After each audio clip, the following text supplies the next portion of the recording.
think so. Here we go. Hey, good morning. I'm Blair with KLRU's Decibel. As you probably have noticed, I am not Judy Maggio because she's not here right now. She's going to be back in a couple of weeks, so bear with us while we're waiting for her to return.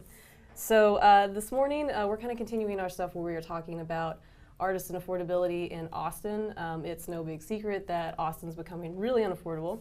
And one of the groups that's being really affected by that are the artistic communities that really have made Austin what it is. And so we thought this would be a great opportunity to team up with Arts in Context, our resident arts and music program, and talk to some musicians and artists that they have been doing stories with to sort of see how they're being affected by the rising costs in town. So I'm joined here today, and I want to make sure I get all this right. I have like a list for you guys for accomplishments and things that you have done. So I'm going to start over here. We have Jeffrey Deshay Johnson. Yeah. This is a very, this is going to take us a minute. Hip-hop artist, spoken word artist, actor, stunt choreographer, co-founder of Guild of the Silent Sword, co-founder of Street Forge Arbor, also filmmaker. Yes. Fun fact, he does not sleep, so in case you were wondering. Vampire. Up all the time. And we're also pleased to be joined with Anunai Pali, artistic director of Austin Dance India, who specializes in contemporary and traditional Indian dance.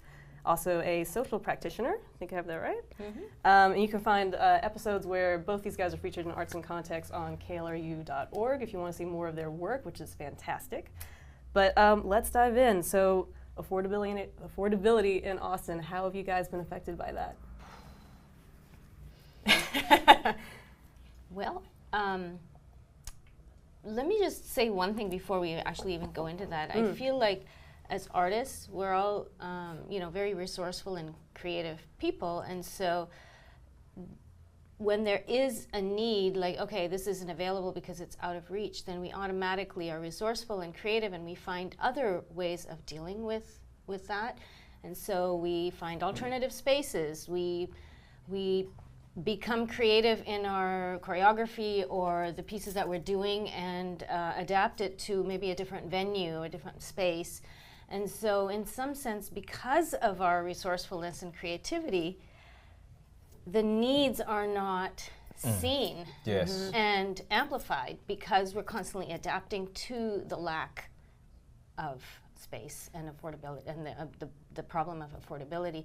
So having said that, I guess one of the ways that that I've had to go, the route that I've had to go is I'm not actually in a traditional studio space for my classes. I've actually teamed up with a sacred space. I'm in a church space, and it has worked out so well for me. I have a wonderful relationship with them, and we go in and we have the building to ourselves, and they're very, very welcoming. And I've actually gone in and danced in one of their services. Oh, wow. And introduced, my work to the congregation there. And so it's I think just adapting to that lack of space, and it's worked out really well for me. So in an interesting way, do you feel like you've maybe got to introduce your art to people that maybe would not have seen it otherwise? Because like you said, you're in this church and maybe they would not have went to a performance or heard about a performance if you were not already in that space. Absolutely. Yeah. Absolutely. It was one of the most wonderful experiences to be a part of that service. And my husband and I attended the entire service and took part in it. And it was really, really wonderful. And I think bringing, especially for what I do, which is a very niche kind of cultural art form, although I do feel that any art transcends, all of those barriers, but the form and the aesthetic is a very ancient Indian aesthetic. And so I think in some sense that I'm always a cultural ambassador. Yeah. And so doing this kind of work in non-traditional spaces is also a wonderful way of breaking down barriers and making it familiar to people. So it's, oh, okay, that's what it is. It's not exactly what I thought it was. Right. Yeah. So, Jay, what about you? What have you experienced? I mean, I'm a unicorn. So, I was born and raised in Austin, Texas, and in my opinion, or from my perspective, there's always been a venue crisis, especially for artists and art collectives of color in this town. We're getting better, so I'm not gonna hit that horse over the head because it's dead, kinda. It's kind of like making noises and stuff, but that's. Well, no, this brings me to a good point. Like, I did want to ask you specifically about like where the hip hop scene is now in Austin, because I feel like when we talk a lot about venues that have closed down, a lot of them are more like traditional country music, rock music sort of venues, but you don't really hear a lot about venues that are more specifically aimed towards like hip hop, spoken word, rap artists. So like, what's kind of the scene looking like right now? It's funny. I don't know if we can name drop, so I'll say that a company that you know, made a big impact during South by Southwest. You know, it rhymes with, I'm gonna just say Fader Fort. And then there was a news article saying that in, 2007, Fader Fort brought hip hop to Austin, Texas. I remember that. I remember seeing that, yeah. And I was like, well, I've been rapping since '86, so I don't know if that's necessarily all the way true. Yeah. But I think that is an answer. Like, hip hop, for the most part, locally, is still pretty much underground. And like I said, I'm from the culture, so we've always been in a venue crisis. You know, we were doing pop-up performances before they were mainstream. That sounds so hipster. Wow. But yeah, you know, we were performing in people's backyards, front yards, organizing like alleyway performances, performing in churches, performing in non-traditional spaces, you know, and packing them out. When we would approach a venue that was established, there's like a two-year waiting list. They want $1 million insurance policy. They want 75% of the door, 100% of the bar. You can only have this many people in the venue, where we see country music artists, folk artists, I guess more non-threatening genres, get perks that we didn't know venues paid people to perform there. That was never a thing for anybody in the hip hop community. We'd go to these meetings with the Austin Music Alliance, and you know, people are complaining about like not being paid a rate that's livable. Yeah.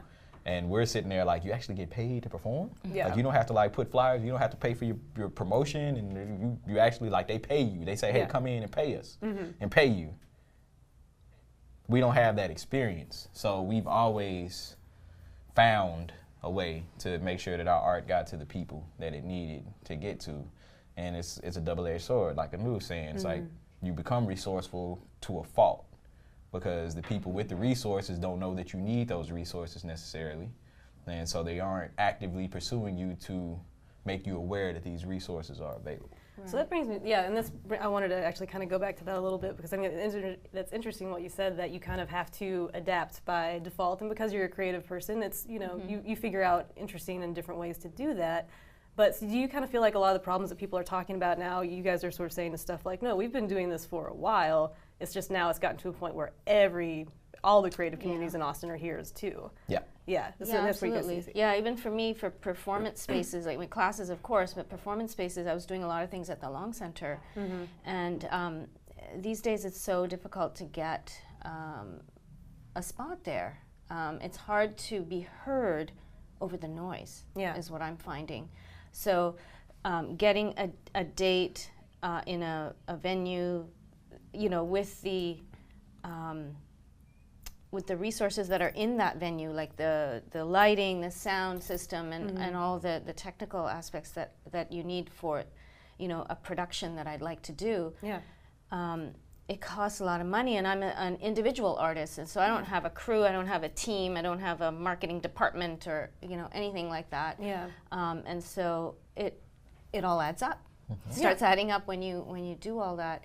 And first of all, even just getting into the venue, getting a date for certain venues that I was doing a lot of things at is impossible now. Yeah. So this year I'm partnering with the city of Austin. I'm doing production in a Parks and Rec facility, which is great. It's very accessible, and it's actually kind of going towards, I've now started going towards social practice and more accessibility and more, you know, in the community, that kind of work. And I know you've been doing that all along, and I think that's kind of a way I've been adapting as well. So, I just kind of want to go back to you were saying, like, with the Long Center, with more traditional spaces, is there's just like so many people trying to crowd in. Do you think that's because so many other places have been like closing down? I mean, we've seen, I'm trying to think off the top of my head, Vanguard Theater closed down, several others, Salvage Vanguard, like all these different places. And so everyone's just trying to crowd into like one or two select spaces now is kind of where things are at? Yeah, I think it's hard to find a venue of a certain size with the technical aspects that you need. And in fact, the Rollins isn't the ideal space because it's not a proscenium stage, and you know, for certain productions, sort of formal productions, I would like to have all of those things in place. You know, the lighting and the stage, the backstage, you know, all of that for entries, exits. Some of those things are required, and so you keep kind of compromising and adjusting. And I would say it is compromising. Eventually, it is. We call it adjusting, you know, and being creative. But you're really, in the end, kind of compromising on what kind of production you want to do. So you just adapt, and then those needs are not amplified. I mean, this is to speak to the ridiculousness of cost. A lot of the productions that I do, hip-hop theater, spoken word, experimental, otherwise, I am in probably 3 type of venues. And there's like Motion Media Arts, aka Austin School of Film. They have a gigantic space. We did battle there. No lights. Had to use some of their audio and bring in additional audio.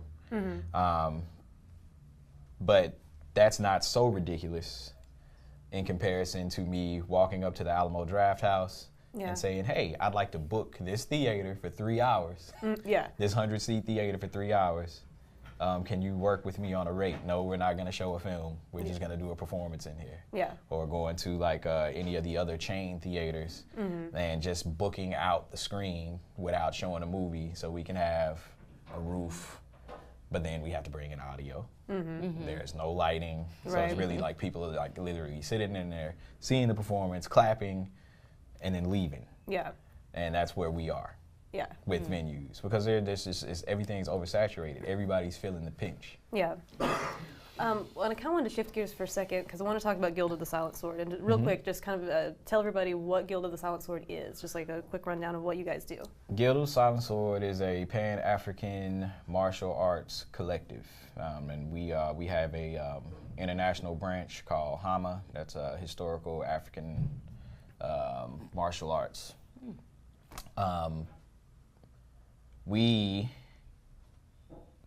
primarily, Damon Stiff, my partner in crime, big brother partner in crime, he didn't see the same, I guess, enthusiasm for the martial arts that came from the mother continent, which some could argue if it came from the mother continent, then it bled over into Asia, it bled over into Europe, and then, you know, you have these martial forms that spawned or evolved from that. So he put a lot of focus into researching and remaking these art forms that have been like wiped from history over time, and you know, that's led to some opportunities. But at its base, at its core, it's Pan-African martial arts. So martial arts from the many diaspora of the many points of the diaspora for African people.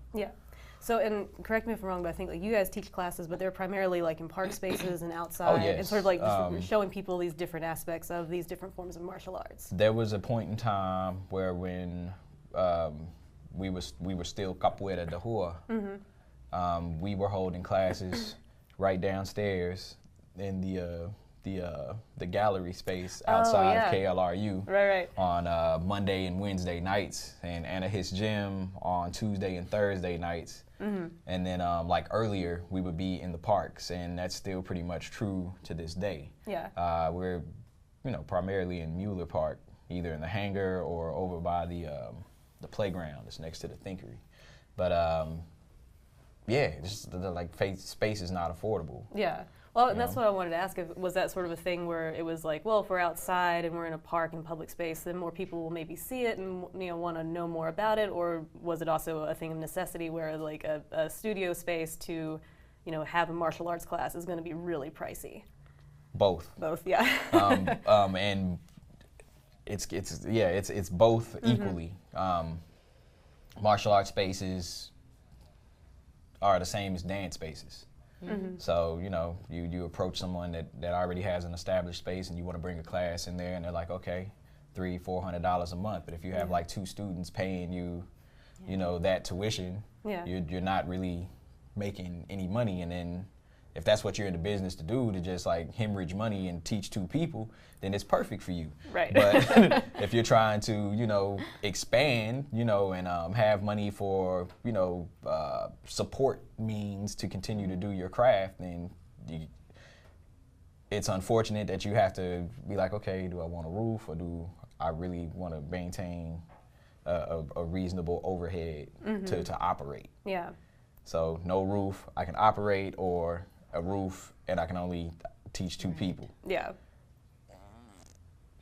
Well, no roof. Yeah. Well, and that brings me to the next thing I wanted to ask you guys, because I feel like that's kind of the struggle a lot of people find themselves in, is like, I need to make some kind of income from this, or I need to do something where I'm not just bleeding money out to do the thing that I love. So have you seen a lot of collaborators that have had to like move outside of Austin just because like to keep doing what they want to do, they need like more affordable space, or has that really been something that you've seen with people that you collaborate with? Who wants to dive in first on that? Not necessarily outside of Austin, but I've seen some dancers, companies actually go into another space and sort of collaborate with them in terms of, okay, we're kind of in a partnerships and we'll take over this space and we'll kind of add to what you're doing. Yeah. And so they sort of share space rather than being on their own. Yeah.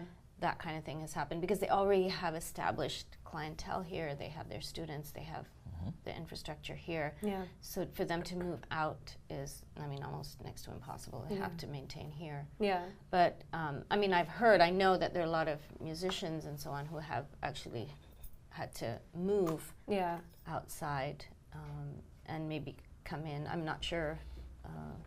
Maybe you could.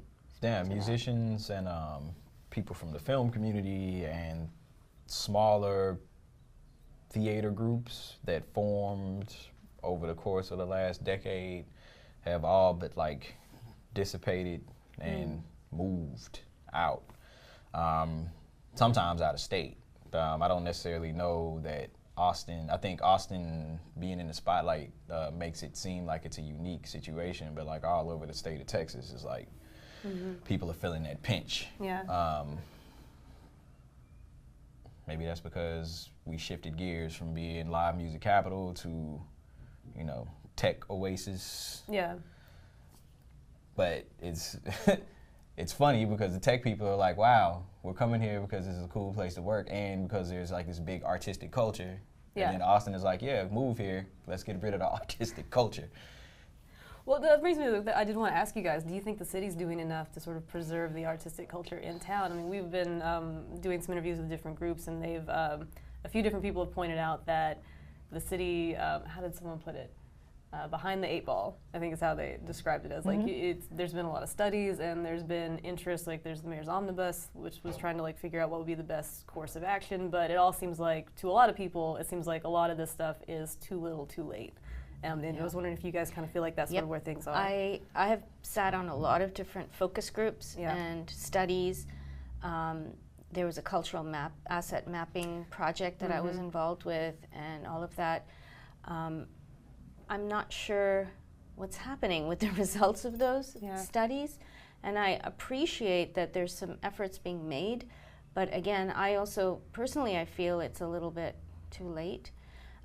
The other thing I feel is, and I've talked to a lot of other artists about this, the local artists are feeling a little less supported by the city because tourism has now become such a huge factor in the economic development of Austin. And so it's the big festivals and the big name artists from out of town. So yeah, we're still an arts community, but hey, all our artists are coming from out of town. So the local artists, I feel, there's a sense of, hey, well, what about us? Like, you know, all this stuff is happening and we're still nationally known as an arts city. But I think as the local art scene is kind of feeling shut out from that whole scene because it's all about tourism. So I think that's the sense. I agree 100%. And the only thing I would add to that is to just be blunt. Like, they're not. It is too little, too late. I don't know what they can do to fix it, but I think some kind of big solution would, you know, kind of reawaken some fire within local artists, but most of us are just kind of like, okay, well, this is another year of us figuring out where we're going to do this performance, and then doing the magnitude, well, basically making a performance, scaling performances down because the resources are spread so thin, or they're not. We don't really know what it is. We're not getting the answers that we need, and we're not getting them fast enough. And like, again, we're resourceful to a fault. I think if a large entity like the city of Austin knows that you're going to figure it out, there's less pressure on them to come up with those types of solutions. But, you know, I'm like, hey, let's just stop doing art for a second and see what happens. See if, Just everybody boycott for a year. Just see what the We're not shakeout doing is. jack. Done. Jack squat. We're done. Well, I know that there's like some ideas of, you know, partnerships with certain artistic entities with the city, and they're trying to do these mixed use creative spaces and all of that. It's I mean, it's still a limited thing. It's in a certain area of Austin. You know, what if your location is somewhere else and you're, you know, the people that you serve maybe in a certain other part of town, that's not going to serve me very well. And so it just seems like there's little like, oh, here's a nice thing that, you know, is available, but it's like it doesn't even provide what I need. And I'm sure a lot of other artists feel that too. So it's like little pockets of things going on, I think, but it just seems sort of disconnected. We actually went out to the Mosaic Sound Collective, which is coming next week. Tune into Facebook; it'll be great, guys. And it was it's a fascinating concept, and they're kind of getting it off the ground. And it's kind of similar to what you said. The idea is that it will be a location where musicians can stay, and they're hoping to have a vinyl pressing studio and a recording studio, and they already have a gear rental space. So if you need like you know, stuff for your drum kit, you can run down and rent it from the guy down the hall, which is great. But would that serve your needs as a dancer? I mean, like those are spaces that would not work for all musicians. So it's a great, you know, solution for a specific group, but it's not really like a fix overall. And I'm not sure if there is a fix overall at this point. There's so many issues. I think we're I mean, something to, it's kind of like a Band-Aid for a bullet wound. Is to look towards the maker movement. Again, Austin School of Film is a cine maker space. I don't think that there are any other cine maker spaces. So you have people in there in all aspects of production that are under one roof. They pay into the building, and it's a wonderful space. And I think that they're trying to meet the challenge of, you have people that are from other genres. This isn't just about like cine making, but this is just about art in general. And people having places to go for dancing, people wanting to do theatrical productions, or people want to do performance art. And there's all of this space on this land. Let's utilize it. That's where they're going. We pass by abandoned city spaces all the time. there are trucks that have been there for the last 10 years, have not moved. Grass is starting to grow up around the wheels. Right. And we don't have any performance spaces? Yeah. This is like not acceptable. Like we're telling you that we're performing in parking lots.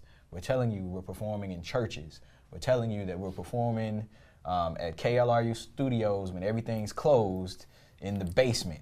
We're telling you that, and we don't have any spaces. You do have spaces. Yeah. You have to start thinking outside of the box. I want a maker space where it's for dance, or it's for, you know, body motion arts. Pay in, workshops. We just need space. We need space with lights and sound. Yeah. Boom. You make it work from there. Make it work. Yeah. Do you guys feel like there's a space for like private partnerships with, I mean, you mentioned like tech companies have come in, and Austin's really become like a tech hub in Texas.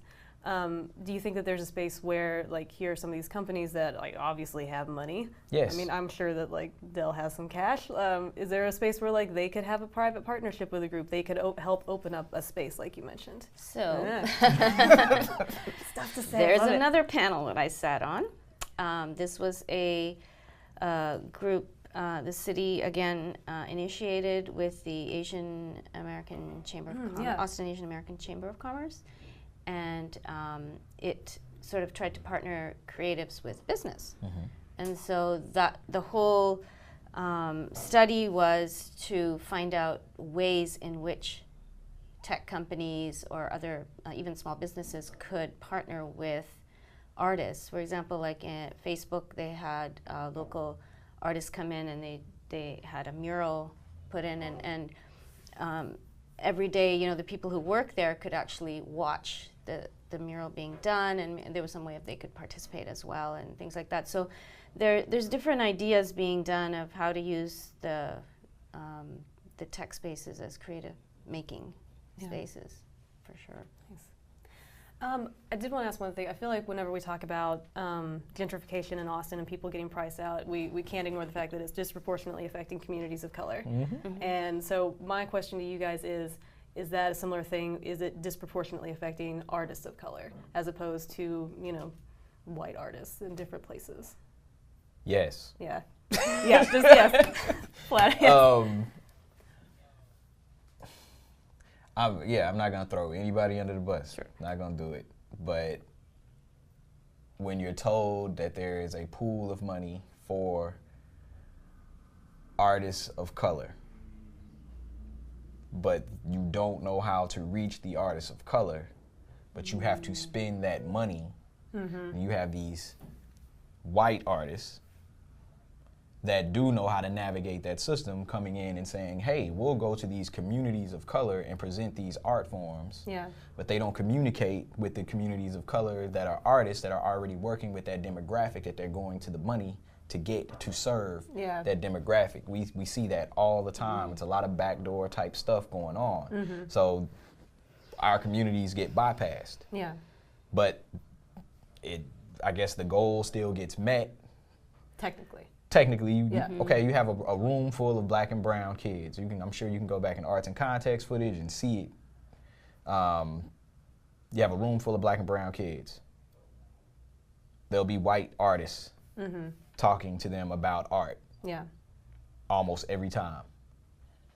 Every now and again, they'll bring in somebody like myself, Azell Miller III, or Sade Jones, or Ebony Stewart, or Anu to speak. But we're coming in under that umbrella that is run by white artists that went and got the money from the spot that had the funds for artists of color to do the same thing. If that makes sense. Does this kind of loop back around to what you were mentioning earlier about that resourcefulness to a fault, where it's almost like you're, doing what you need to do to get by, sort of like under this radar of people who have these funds over here. And so whenever it's like, oh, here's this opportunity to, talk about, I don't know, like hip hop to young kids on the East Side, then you're kind of getting brought into this project 5 steps later, as opposed to step 1. Correct. Correct. Yes. That's exactly what's happening. And that's just one of the things that's happening. For me, I guess the kind of work that I'm doing is very niche, and so there's not a whole lot of people who are doing what I'm doing. Yeah. In the way that I'm doing it, in Austin at least, and so I haven't felt it as much, probably as, but I understand exactly what you're saying, and that has happened a couple of times. That I'm brought in through another organization, but I find often just because of the sort of unique thing that I'm doing that often that I get called to do something, and that's why I end up on a lot of these panels and so on too. Yeah. Well, I just had like a few more questions for you guys, because I know we've eaten up like a giant chunk of your morning, so thank you again for coming and chatting with us. But I did want to ask you guys, like 5 years out, where do you see Austin at? Is the city going to do enough to sort of like reverse this problem, or make some spaces, or do something, or just like as you see the landscape now, where do you think it's going to be in 5 years? Light question, I know. Well, I just see a lot of condos going up all over the city. I really don't have any idea. What do you think? If it takes a turn for the better, I see more maker spaces for artists, because I think that is a solution that can happen within 5 years feasibly.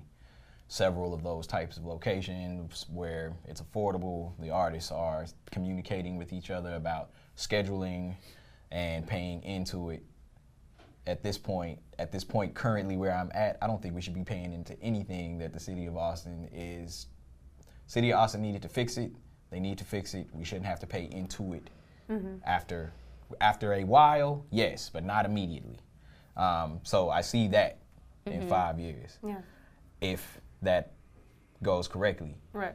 If it continues the way it continues, I see like mass exodus even more. So I actually see more things happening in Round Rock and Kyle and San Marcos and Georgetown, and not Austin.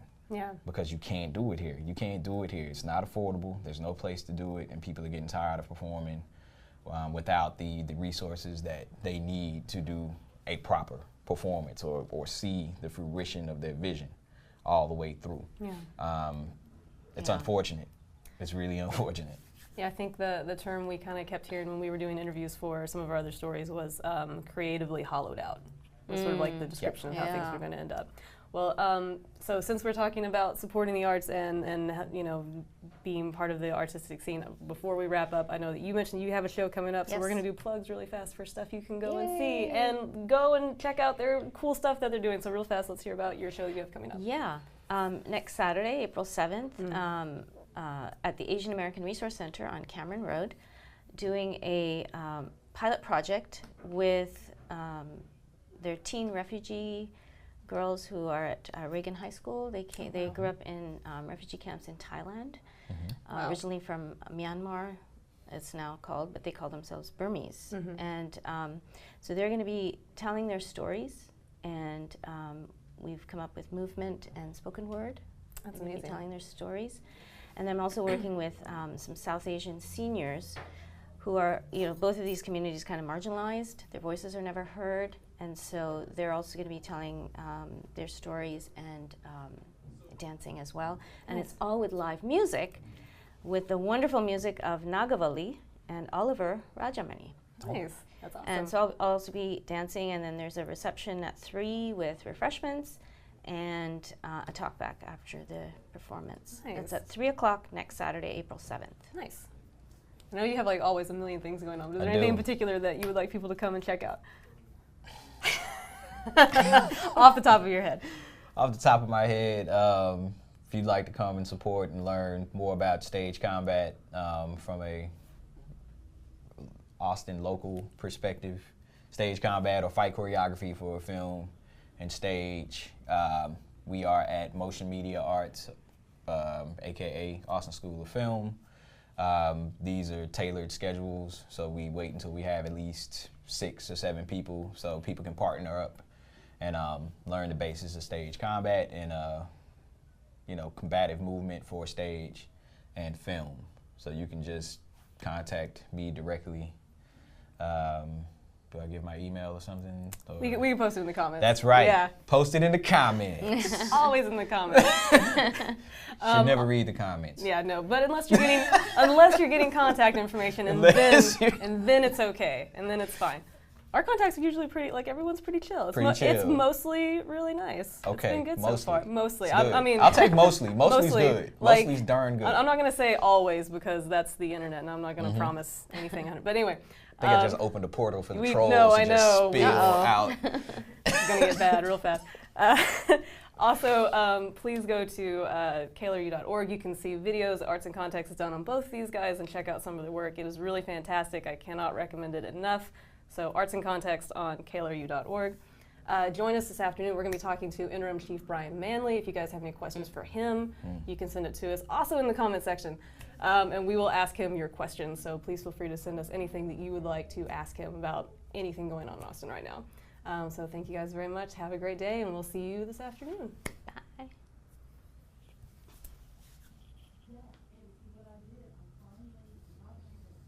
Good. All right. We are clear.